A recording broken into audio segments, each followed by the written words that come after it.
दोस्तों, भारत के अंदर G20 के तहत लगातार बैठकों का सिलसिला चल रहा है, जिसके तहत 2 दौर की बैठकें हो चुकी हैं, जिनमें पहली दुनिया भर के वित्त मंत्रियों और दूसरी विदेश मंत्रियों की। G20 जैसे बड़े संगठन का नेतृत्व भारत के हाथों में है, लेकिन जब विदेश मंत्रियों की बैठक भारत में हो रही थी, उस दौरान देखा गया कि रूस के विदेश मंत्री के साथ दूसरे देशों के विदेश मंत्री साथ आने से झिझक रहे थे, जिसको लेकर कहा जा रहा है कि अमेरिका के डर के चलते मौजूदा वक्त में रूस के साथ कोई भी देश अपने संबंधों को बढ़ाने पर जोर नहीं दे रहा है। लेकिन वहीं दूसरी तरफ भारत और रूस के बीच की दोस्ती और भी मजबूत होती जा रही है।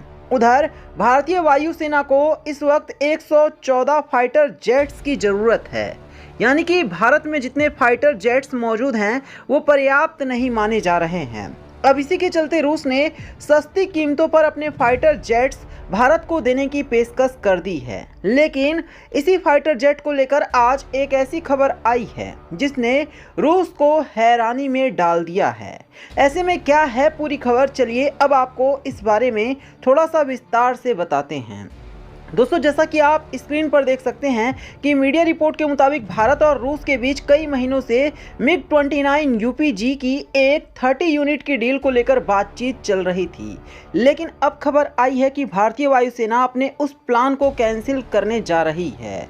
दरअसल MiG-29 एक twin engine best fighter jet है, जिसका निर्माण रसिया ने 1984 में किया था। बाद में इसी MiG-29 फाइटर जेट को अपग्रेड करके MiG-29 UPG फाइटर जेट बनाया गया। ये लड़ाकू विमान अब अपग्रेड होने के बाद ज़्यादा पावरफुल बन गया है, लेकिन इसके बावजूद भी भारत एक फाइटर जेट को लेकर कोई खास दिलचस्पी नहीं दिखा रहा है।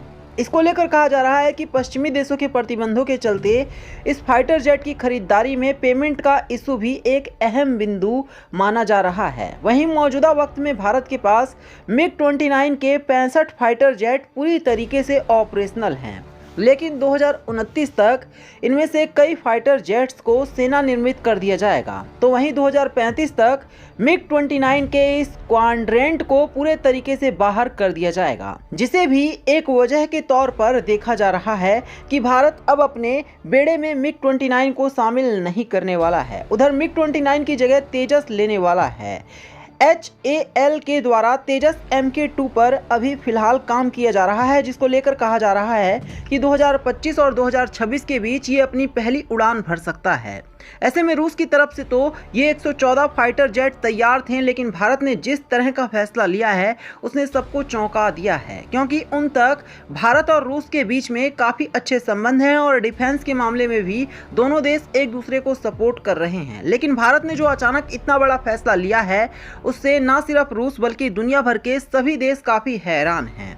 ऐसे में भारत के लिए गए इस फैसले के पीछे की असली वजह क्या है वो तो अभी तक सामने नहीं आई है और ना ही रूस ने इस पर सीधे तौर पर कोई रिएक्शन दिया है। ऐसे में आगे जाकर देखना दिलचस्प होगा कि भारत के इस फैसले पर क्या कहता है रूस और भारत अपने इस फैसले का असल कारण क्या बताता है। तो दोस्तों, ऐसे में इस खबर के बारे में आपकी क्या राय है हमें कमेंट करके जरूर बताना। साथ ही वीडियो को लाइक करके शेयर करना और चैनल को सब्सक्राइब करना।